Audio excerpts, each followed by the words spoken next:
여러분 안녕하십니까? 2026년 5월 11일 아침 정보 업데이트 브리핑입니다. 오늘 분석해드릴 주제는 우크라이나 전쟁 브리핑, 장거리 공습이 확대되는 가운데 우크라이나에 경고를 보내는 러시아입니다. 현재 유럽 지역, 특히 러시아와 우크라이나 간의 전황이 어떻게 돌아가고 있는지 감정을 배제하고 오직 객관적인 사실이 입각해서 차분하게 짚어보겠습니다.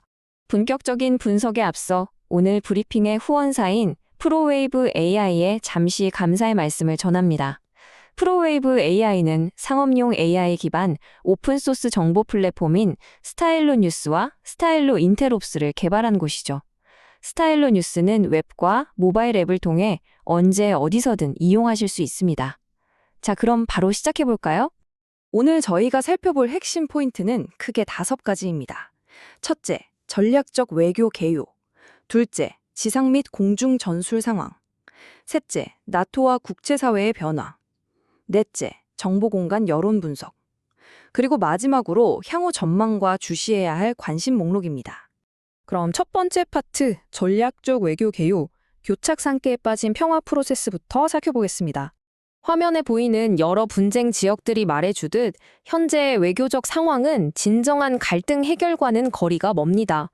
오히려 무력을 통한 일종의 강압적 신호를 서로 주고받는 상태라고 볼 수 있죠.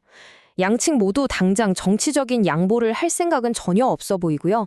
협상 테이블에 앉기보다는 전장에서 군사적 압박을 가해 자신들에게 유리한 고지를 차지하려는 움직임이 아주 뚜렷합니다.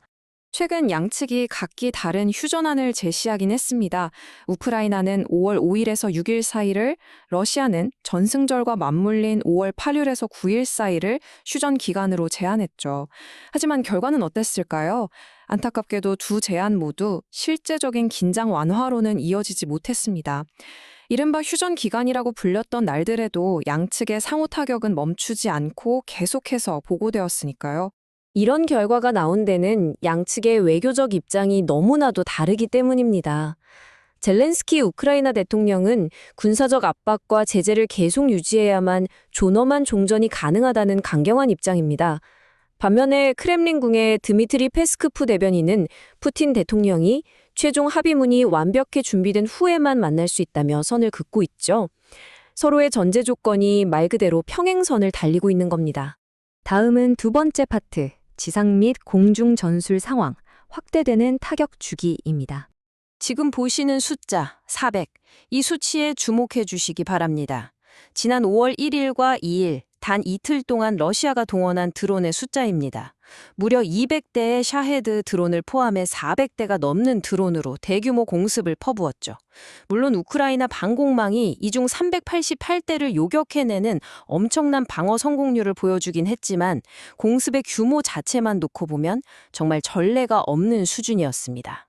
이러한 대규모 공습은 오데사, 드니프로, 하르키우 같은 주요 도심의 민간 인프라에 아주 직접적인 피해를 입혔습니다. 상황이 이렇다 보니 우크라이나 당국도 즉각적으로 도심 지역의 방공망을 한층 더 촘촘하게 강화하겠다는 계획을 발표할 수밖에 없었죠. 하지만 우크라이나 역시 그저 방어에만 머물러 있는 것은 아닙니다. 우크라이나의 심층 타격 작전 반경을 보면 이제 러시아 영토 내부로 무려 900km 이상 뻗어 들어가고 있습니다.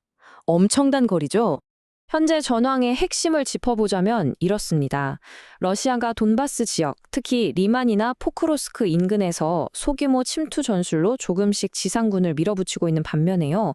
우크라이나는 방어선을 굳건히 유지하면서 동시에 러시아 후방 깊숙한 곳에 있는 군산 복합체, 예컨대 채복사리의 VNIR 프로그레스 시설이나 키리시 정유소, 그리고 모스크바 인근의 물류 허브들을 아주 성공적으로 타격하고 있습니다. 러시아의 전쟁 수행 능력 자체를 깎아내리고 있는 겁니다. 세 번째 파트로 넘어가 보죠. 나토 및 국제사회의 변화, 전략적 균형의 이동입니다. 이러한 전장의 상황은 당연히 주변국들에도 즉각적인 영향을 미치고 있습니다. 최근 아주 아찔한 상황이 있었죠. 러시아 드론이 킬레아 인근의 루마니아 영공을 일시적으로 침범한 겁니다. 이 때문에 루마니아의 F-16 전투기들이 긴급 발진하기까지 했는데요. 이 사건은 이번 분쟁이 나토 국경으로 번질 수 있는 이른바 스펠로버 위험이 얼마나 실제하는지를 아주 명확하게 보여줍니다. 동시에 국제적인 원조의 흐름에도 눈에 띄는 변화가 있습니다. 트럼프 행정부 체제의 미국은 2027년 우크라이나 안보 지원 이니시아티브 자금을 삭감했습니다. 재정적인 부담을 유럽 동맹국들에게 넘기는 모양새죠. 이에 맞춰 유럽연합은 1,060억 달러 규모의 막대한 지원 패키지를 승인해 우크라이나의 국방력을 뒷받침하고 나섰고요. 독일 역시 잠재적인 분쟁 상황을 염두에 두고 브레머하펜 항구를 중심으로 대대적인 군사 물류망 재정비에 들어갔습니다. 서방의 강력한 제재에 직면한 러시아는 어떻게 대응하고 있을까요? 바로 아시아 쪽으로 눈을 돌리고 있습니다. 현재 러시아는 제재 대상에 오른 핵심 기술 수입의 무려 90%를 중국에 의존하고 있는 실정입니다. 게다가 최근 카잔에서는 아프가니스탄과 경제위원회를 열기도 했죠. 서방의 공급망에서 벗어나 지옥적인 경제 유대를 넓혀보겠다는 전략적 계산이 깔려 있는 겁니다. 네 번째 파트, 정보공간 여론 분석. 관점 및 내러티브입니다. 각국의 주요 의사결정권자들은 현재 상황을 어떻게 바라보고 있을까요? 서방의 시각은 대체로 이 사태가 장기화될 것에 대비하는 쪽으로 굳어지는 듯합니다.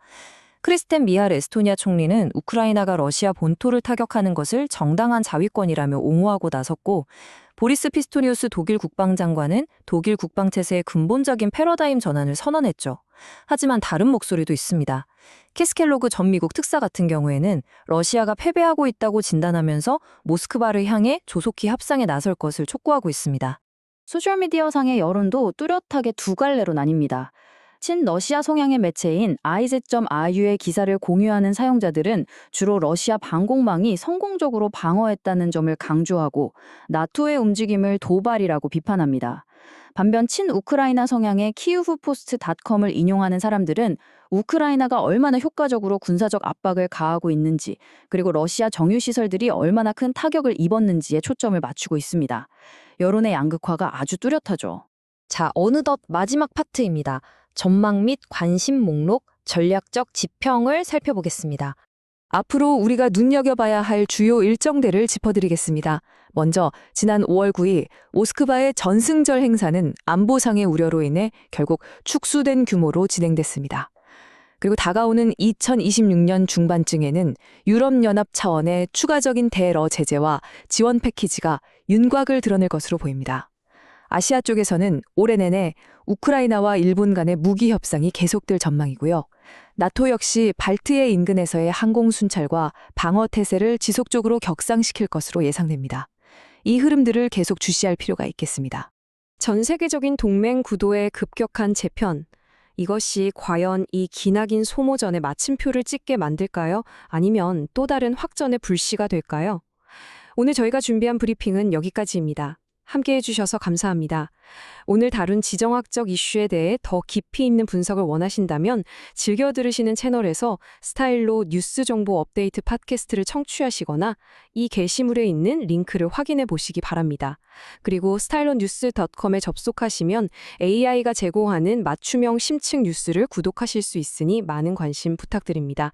그럼 오늘도 평안한 하루 보내십시오.